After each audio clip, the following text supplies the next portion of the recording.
Kia ora. Hello, how's it going? You guys well? It's awesome to be here with you guys. Super excited about today's topic. If you're just joining us, this week we're going through a series called Traveling Light, and it's all about letting go of our baggage and living more freely. Who was here last week? Yeah, fair few hands. Did you get your ticket from Bree? Bree last week, she encouraged us to identify our baggage and take it to the help desk. So that's basically like finding counseling in friends or professionally, bringing it to God in prayer. So I was chatting to a mate after last week, and he was like, "Oh, dude, this tag's not big enough for my to list all my bags." And I was like, "I feel you on that." But today we're talking about the baggage of self-reliance, and this is very relevant to all of us. And it's self-reliance. In one sense, it's kind of good to be self-sufficient, providing for yourself, paying your bills, providing for your family. That's the good, responsible thing to do. But self-reliance can be really bad for our souls. When we don't let other people in, it can isolate us, it can leave us feeling alone, and we just feel like we're carrying these bags by ourselves. It's not a fun place to be. So when I was thinking about this topic, I was thinking relationally, like as people, I know for myself, I need to let people into my life and trust people and be vulnerable. But the focus today is actually going to be more on letting God help us with our burdens, with these baggage. Because I feel like if we get that relationship right with God, that He's just going to help all the other relationships fall into place. I don't know if you believe that, but He says, seek His kingdom first, and everything else will be added to us. So this morning, I'm going to be sharing a sermon. Well, it's actually not my sermon. I've had a busy week, so I'm just going to be preaching someone else's sermon. No. So I'm going to be speaking from Matthew chapter 5. And so you might have heard of the Sermon on the Mount. Has anybody heard of this sermon? The Sermon on the Mount. It's probably one of Jesus' biggest teaching passages in the Word. And we're going to be looking at it and seeing what we can learn about traveling light, what we can learn about giving our burdens to God, and why it's so important. So we're going to read this together, actually. So it starts off with something called the Beatitudes. Now, the Beatitudes is a weird word. You might not hear it often, but it basically means blessings. So did everyone say blessings? Sweet, cool. So why don't we read the passage together, starting at the top. It says, "Now when he saw the crowds," Jesus, "he went up on a mountainside and sat down. His disciples came to him, and he began to teach them, saying, 'Blessed are the poor in spirit, for theirs is the kingdom of heaven. Blessed are those who mourn, for they will be comforted. Blessed are the meek, for they will inherit the earth. Blessed are those who hunger and thirst for righteousness, for they will be filled. Blessed are the merciful, for they will be shown mercy. Blessed are the pure in heart, for they will see God. Blessed are the peacemakers, for they will be called sons of God. Blessed are those who are persecuted because of righteousness, for theirs is the kingdom of heaven.'" Now, if you're hearing that for the first time, you might be wondering, what's that all about? And you're not alone. I think when Jesus probably said this to the disciples for the first time, they were probably didn't make sense. And I think Jesus was kind of hoping that I'm just going to share this, and hopefully in time it'll make sense. But I think this is something that you have to experience, these Beatitudes. It only makes sense when you experience it. And so I really believe that he's describing the journey of experiencing an internal journey with God. So when he says, "Blessed are the poor in spirit," he's saying when you're broken, that's when heaven meets you. When he says, "Blessed are those who mourn, for they will be comforted," he's talking about being sorry for our bags. He's talking about being sorry for our sins, and that when we get to that place where we're genuinely sorry for what we've done, not just that we got caught, that we'll be comforted in that. When he says, "Blessed are the meek, for they will inherit the earth," he's saying, when you're humble and you give up striving, trying to chase everything for yourself, That's when heaven supplies all your needs. When he says, blessed are those who hunger and thirst for righteousness, for they will be filled. It's talking about this transformation where internally you start wanting to do the right things. What you used to want to do is changed. Now you want good things. You want things of God. Or he says, blessed are the merciful, for they will be shown mercy. He's talking about a change in, you recognize that we need forgiveness and you can forgive others. And there's this change in the way that you view how you relate to people. When he says, blessed are the pure in heart, for they will see God, he's talking about when God's in your heart, you start to see him in your daily life. You'll start to see him in your workplace, in your daily interactions, where before, from a human perspective, you didn't see him. But now he's given you new eyes to see him in every moment of your life. Blessed are the peacemakers, for they will be called sons of God. As followers of God, peace should follow us, and we should bring peace to all of our relationships. And blessed are those who are persecuted because of righteousness, for theirs is the kingdom of heaven. It doesn't really sound like a blessing to be persecuted, but I think he's talking about when you get to that place where you're so deeply in love with God that nothing else matters. It is a blessing because it shows you that you're in the right place, that you're with God, and that he suffered persecution, and you're just going to feel that unity and that you're not being united with Christ. It's interesting this week, I saw a few articles pop up on my Facebook feed that Christianity is actually the most persecuted faith in the world. There's a study in the UK that said up to about 80% of religious persecution is against the Christian faith, which is interesting. So what are these Beatitudes, what do these blessings have to do with traveling light, you might be asking? Well, quite a lot, really. This is actually the start of Jesus' sermon, and he teaches for quite a few chapters here. And Jesus was teaching a group of people who were self-reliant. There was a religious culture. Jesus was in a religious culture where people believed that being right with God was completely up to them, that it was their responsibility to keep all the rules. And if they didn't keep the rules, then they had this burden of weight of that God was against them. And so Jesus was speaking into this, and I think Jesus' goal for this whole sermon, his whole talk, was to tell us to stop relying on ourselves. Let me read you some of the rest of Jesus' talk. Jesus says, "Do not think that I have come to abolish the law or the prophets. I have not come to abolish them, but to fulfill them. I tell you the truth, until heaven and earth disappear, not the smallest letter, not the least stroke of a pen will by any means disappear from the law, until everything is accomplished. Anyone who breaks one of the least of these commandments and teaches others to do the same will be called least in the kingdom of heaven. But whoever practices and teaches these commands will be called great in the kingdom of heaven. For I tell you that unless your righteousness surpasses that of the Pharisees and the teachers of the law, you will certainly not enter the kingdom of heaven." And so what Jesus is saying here is that God's rules are good, God's laws bring life. But then he goes on to unpack some of these rules.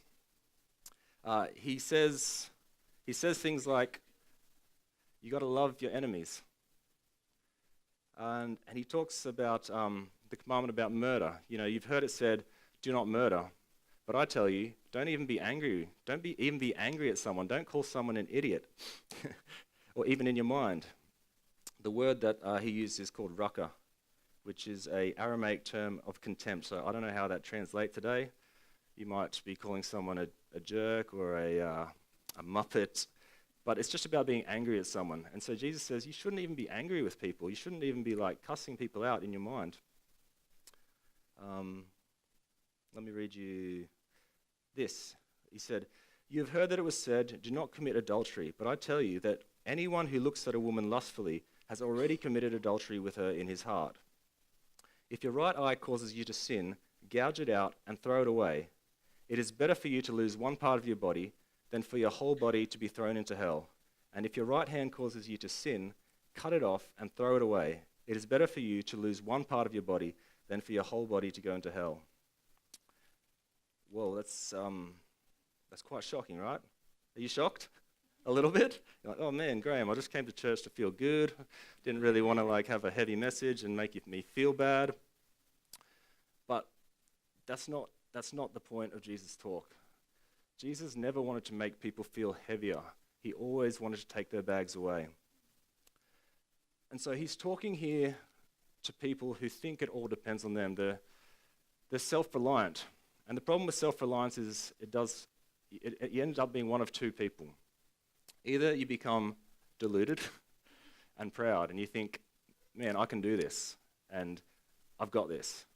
But really you don't. Or you start living in fear, and you think, man, I'm never going to make it. I don't measure up. I'm not good enough. And so Jesus is trying to approach both of these groups of people and give them a solution and a third option, say, hey, it's not up to you, it's up to me. I'm gonna do this for you. I don't know if you've ever been in a situation where you thought you were pretty good at something until you met someone who actually was. It might be a sport, it might be cooking, it might be a musical instrument, and you just thought, yeah, I'm pretty all right. And then you meet some young kid who's just 50 times better than you, and you're like, man, I should just give up now. What's the point? I've never had this happen to me. No, I'm kidding. I was in South Korea, and I was teaching English, and one of the guys from church said, oh, Graham, we should go play table tennis sometime. And I was like, okay, sounds good. I don't mind a bit of casual table tennis. Dabbled a little bit here and there. I thought I was all right. Against my friends and my family, I was I thought I could compete. So I thought, yeah, sure, we'll go play some table tennis. He took me to this table tennis room, and there was 15 tables lined up. And I tell you, there were old people there, genuinely, I'm not being rude, but old people that were just hammering this ball. Old ladies with bun tops. And they're just and I was like, that is impressive. What am I in for here? Anyway, I start rallying with this guy, and it was all good. We're yeah, just a warm-up rally. Yep, sweet, all good. And then he goes, oh, should we play now? So yeah, sure, let's play. So we start playing, and I had never faced anything like his serve in my life. He could spin the ball in a way that I had never seen before. So every serve he did, I could not return it. I'd get my bat on the ball, but the ball would just ping off here or here. Or if I did get it over, it would just be an easy shot for him just to smash it back at me. So I was he gets 5 serves in a row, he gets 5 points. And when it was my turn to serve, I'd be lucky if I got 1 or 2 points back. So the scores were not impressive. I thought after the first game he might ease up a little bit or give me some tips, but no. In the second game, same. Beats me 21 points. I'm lucky if I get 10. And he asked me, do you want to play a third game? I was like, oh, let's just warm down, man. Let's just have a relax. I was let's just take it easy. In my heart, I was cussing him. No, I'm just kidding. I broke the commandments. But it's so easy for us to think we're good at stuff, hey, until we actually with someone who is good. And here Jesus, he's trying to show people what good really is. And so, we might think we're doing well in life. We might think we're, pretty good people. But until you come face to face with how good Jesus is and how good God is, we don't really realize how average and how pathetic our efforts to be good are. And so here Jesus, he's just trying to say, he doesn't literally, I just want to speak into what we just talked about because I don't want anyone to cut off their hands this weekend.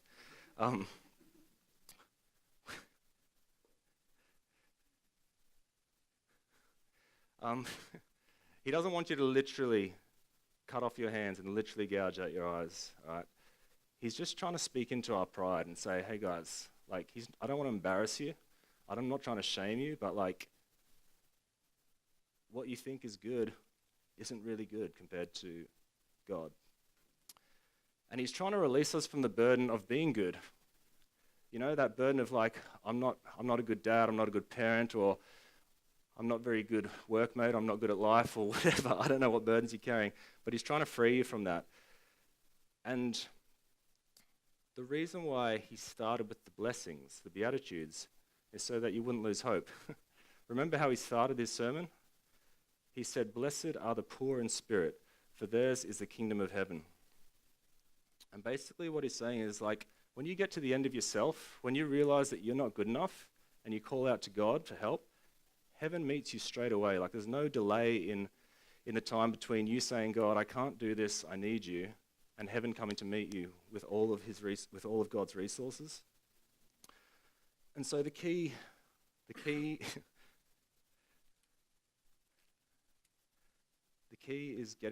is realizing that God doesn't intend for us to carry the bags on our own. When I think about why we pack excess baggage, we looked last week. Bree shared with us about how she went to America and how first she started off with a backpack, and then she thought, "Oh no, that's not enough." And then she brings a suitcase and a handbag and a carry-on, and before she knows it, she's fully loaded. And that all sounded quite logical, the way that she was explaining it. I mean, sure you need that stuff, but what is it that motivates us to pack extra bags?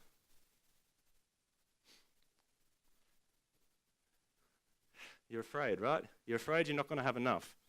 You're afraid that you're going to run out. You're afraid if I don't pack these bags, if I don't pack enough stuff, I'm not going to have enough. I'm not going to be enough. And so Jesus was really speaking into a group of people that thought that they had to pack their own bags, that it was all up to them.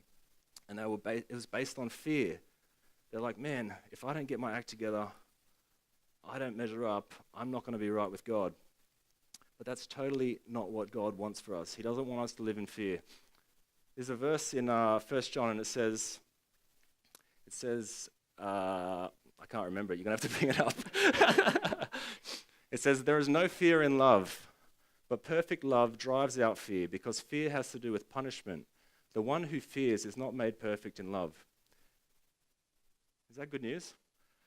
And I love the song that we just sang. "My fear doesn't stand a chance when I stand in your love."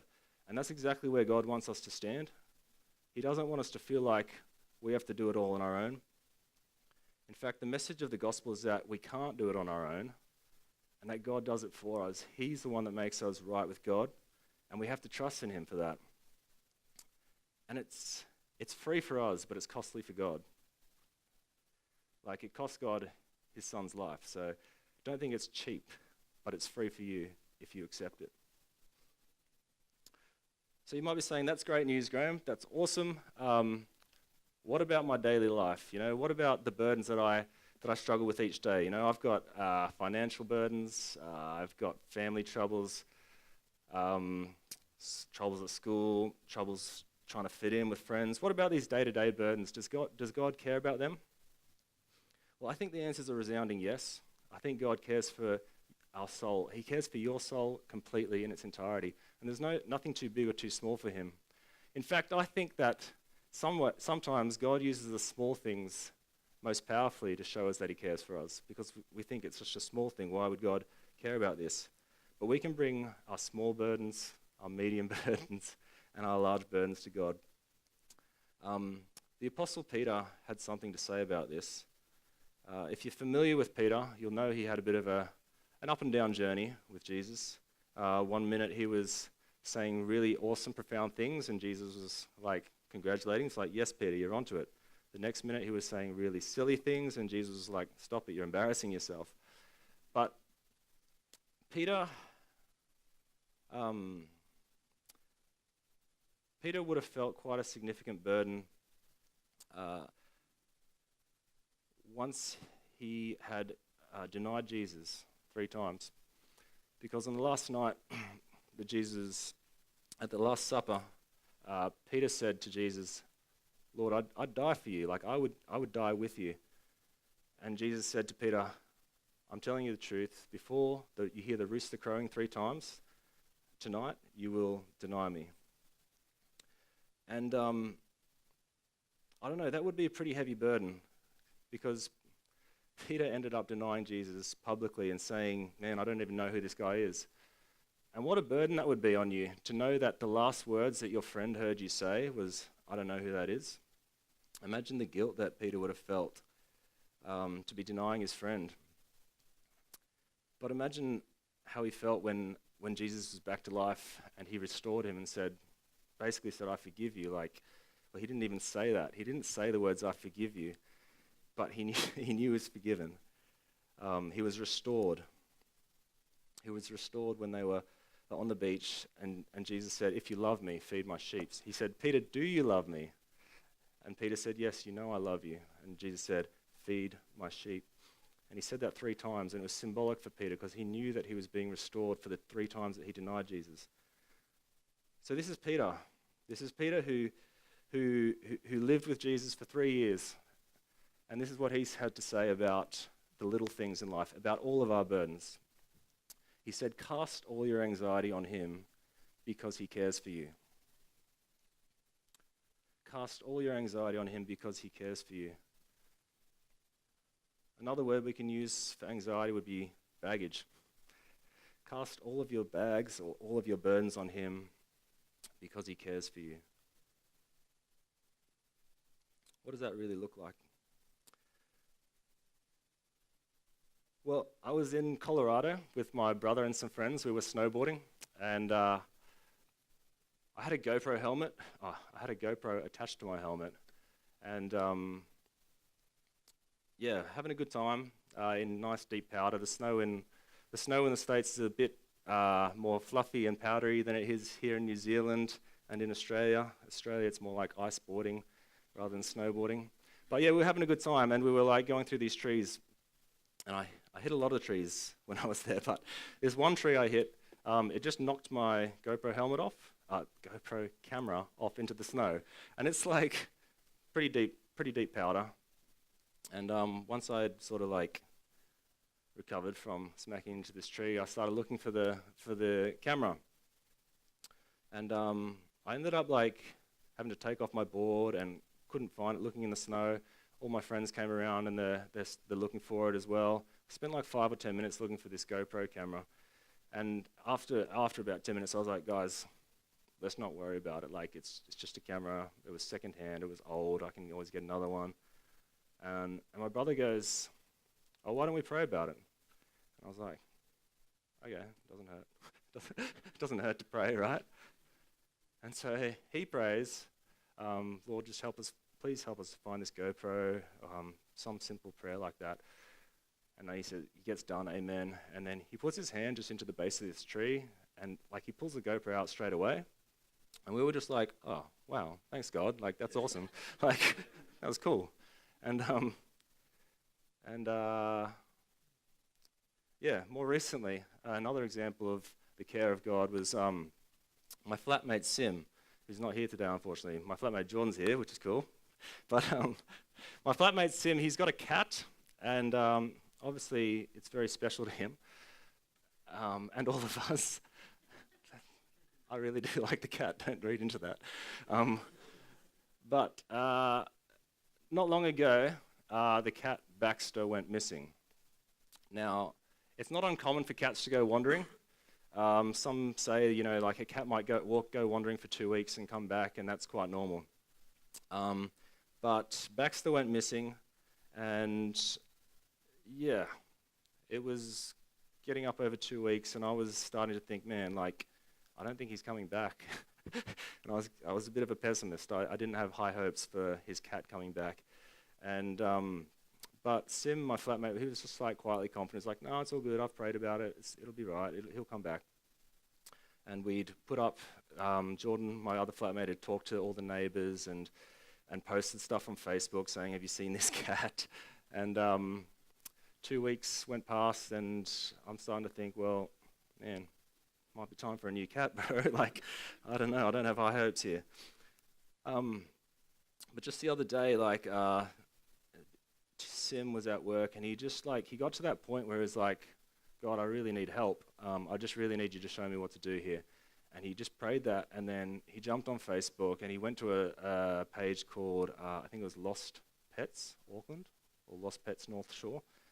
And sure enough, his cat was there, posted up there. It was in a house just in a suburb near Greenhithe, which is 10 kilometres from where we live, out at Morangi Bay. And oh, by the way, I didn't say it didn't have a tag. He didn't have a name tag, or he didn't have one of those chips or anything. So it was just a cat, um, a normal cat. And yeah, it was just I don't know. We just thanked God because we were like, that's just evidence that God cares about those types of things. And I don't share those stories as evidence that God exists. Like, I'm not trying to say, hey, this is the proof that God exists. You should believe in God. I'm starting from a place of faith where I know that God cares. And that's the evidence. And it's different like that. I'm not, yeah. So what's the key here? What's the key to laying down these burdens, these cares that we have? Well, I think the key to it all is really in the verse that precedes this. So just before verse 7, there is verse 6, and it says this. It says, "Humble yourselves, therefore, under God's mighty hand, that he may lift you up in due time." And that's the key here. Like, the reason that we keep holding on to our bags is that we think that we can do it. And it's human nature to think, oh, if I work hard enough at this, if I put enough effort in, I'll sort it out. I'll solve my problems. But here, God's saying, you have to get to the point where you let go of doing it yourself and you start trusting me to do it, trusting God to do it. One last story to illustrate this point, and then we'll grab some lunch, eh? Yeah, so I don't know if you guys remember last year we did a series called Real Monsters. You guys remember that? Yeah, sweet. That's cool. That's good. It's working. So I was actually speaking for one of those, and yeah, I share this story. It's a little bit embarrassing, but I share it just because it really illustrates this point really well about not depending on ourselves and depending on God. So I was speaking for last series, and I thought I was in a pretty good position. You know, I was more prepared than I'd ever been for any other talk. And coming up to Friday night, I was like, yeah, I'm in a pretty sweet spot. Should be sweet. Should be all good. I'll just finish writing it. I'll get done with the writing by 8 o'clock, and then I'll just rehearse it until 9 o'clock, and then I'll be sweet. Just go to bed, and it'll be all good. It wasn't all good. It was terrible. Nah. The thing about when a pastor asks you to speak, it's a huge honor and it's a responsibility. I didn't want to let anyone down. I don't want to let Wes down. I don't want to let the people that come to church. I'm thinking, man, if somebody comes to the church for the first time and I'm speaking and I just bomb out, I'm thinking, man, they're not going to come back, and I'm letting God down, and all these thoughts were going through my mind that made me really fearful. And I was like, my response to my fear was, I need to work harder. I just need to put more effort in, and that will make the fears go away. And so 8 o'clock came and went, and I just didn't feel peace. So I just kept working and working, and no matter how much time I put into this talk, it just didn't seem to come together, and I just never felt peace. And a late night turned into an early morning. And yeah, it got to eventually a point where I was, eventually I got desperate, and I was, I don't know, I just started feeling really alone. I was like, why am I up late at night in my room by myself working on a talk? What's the point? Am I supposed to be doing this? I thought I was doing this for you, God. This just doesn't seem right. Why is this happening? Am I doing your will? Is this really what you want me to do?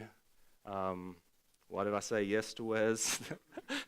All these sort of thoughts are coming into my head. I just thought it was so crazy. I was like, man, everybody in Auckland at this time of night is doing exactly what they want to do. If they want to be sleeping, they're sleeping. If they want to be partying, they're out partying. But I'm here stuck in my room, working on this talk. And yeah, it took me a while, and my anxiety was peaking through the roof, just peaking.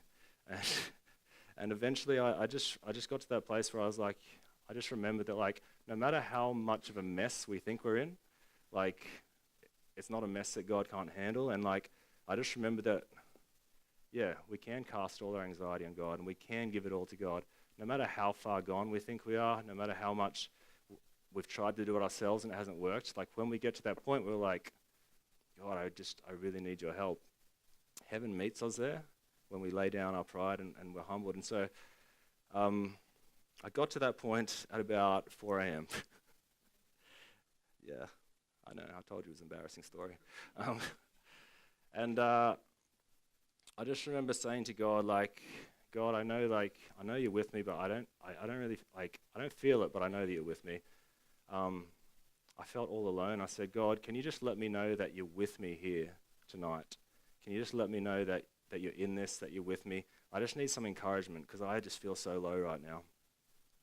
And I prayed that prayer, and I wasn't exactly sure how God was going to answer it, but I was just confident. I just knew that he would. I was like, I don't know how God's going to speak into my life tonight, but I believe that he will. And, like, I got done with the prayer, and I just felt a lot of peace. And then, as my habit is, I often just reach for my phone and just, like, click it, check Facebook sort of thing, like when I've got nothing to do. So I just reach over to my phone, click it, jump on Facebook. The first thing I see is a post from a friend in America. And, the post said, heart is greater than hype, character is greater than charisma, and integrity is greater than intellect. And it just felt like God was just speaking to me in that. And he was saying, like, Graham, it's not up to you. Like I've got this. It's not up to you. It doesn't depend on you.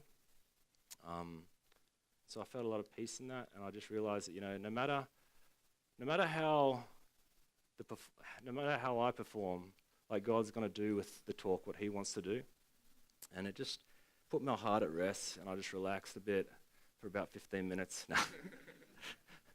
But honestly, though, I was a little bit, like, I'm a little bit wary of, like, superstitious Christianity, like thinking that everything's a sign, like, oh, this is a sign, or that's a sign, and just like, you're like, is it really a sign? But so I said to God, like, thank you so much for, like, speaking into this situation, and for the peace. Don't be mad at me, but, like, I just want to know, can you confirm, like, what you just showed me, like, what you just spoke to me? Don't judge. Because I didn't want to be superstitious and just say, like, a lot of coincidences happen. So I said to God, look, can you please just confirm what you just spoke to me, just so that I know? And I strongly felt in my spirit that God said to me, go and do the talk, and afterwards I'll give you the confirmation. And so that's what I did. I was like, that's enough for me, God. Like, you've shown me that you're with me. I went and did the talk, probably not one to write home about, but I just knew that God would achieve from it what he wanted to achieve. And after I got done chatting with a friend, he spoke into me something that just clicked, and I went, yes, that was God just saying, yep, I'm with you. And so why do I share that story with you today, besides embarrassing myself? There is a purpose for it. Like,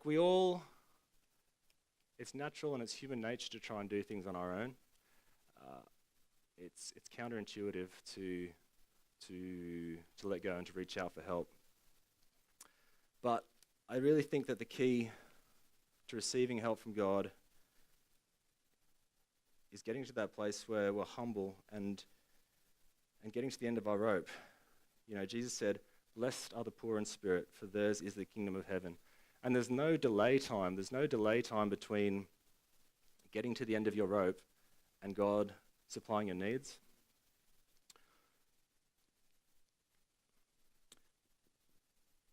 So I don't know what sort of burdens you're carrying today. You might have some health struggles in your life, or maybe someone in your family struggling with health issues.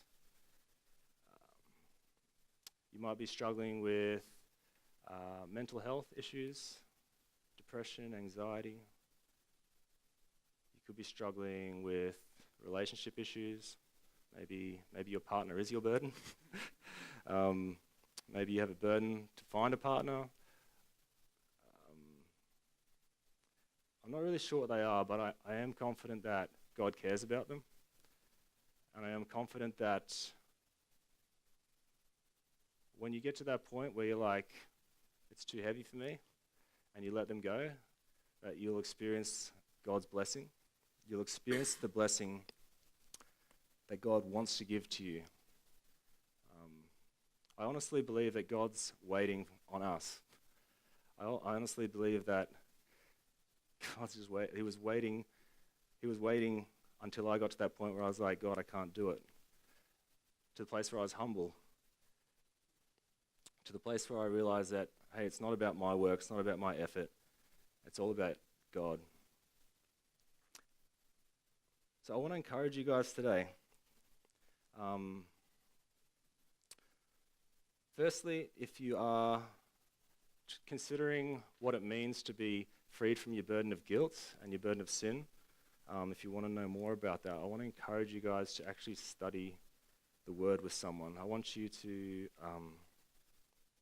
talk to someone that you know is a believer and ask them to go through the Word with you and unpack this idea of God providing for us, of God taking away our guilt, of making up the difference where we don't measure up.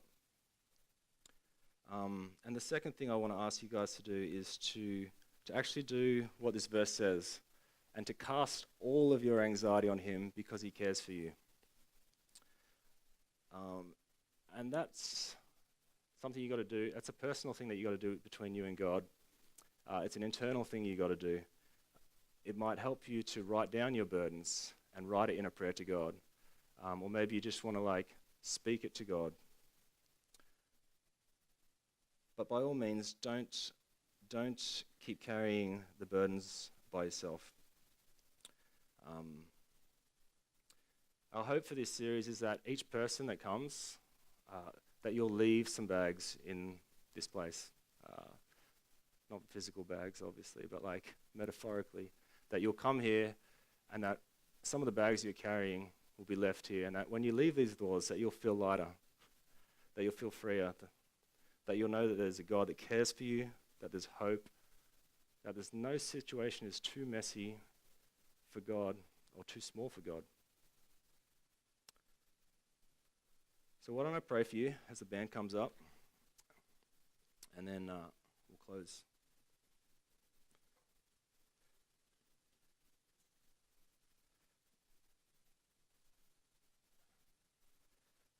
Dear Lord, we're really grateful for your word to us this morning.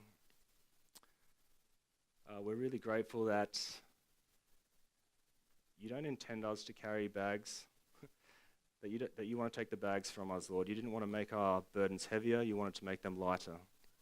You wanted to take them away from us, God. So, Lord, I just pray that each person here today, whatever burdens they're carrying, that I just pray that they could experience the blessing of getting to the end of themselves and putting their burdens in your care, Lord. Lord, I know that you won't delay in meeting them, and I just pray that, that each of us here could humble ourselves today, whether it's for the first time or the 100th time or the 1000th time, that we could just trust you and trust you with our bags, Lord. May we just find that, you take away our fears, you take away our anxieties, and that we can just rest in you, Lord. Bless each person here, Jesus, I pray. Amen.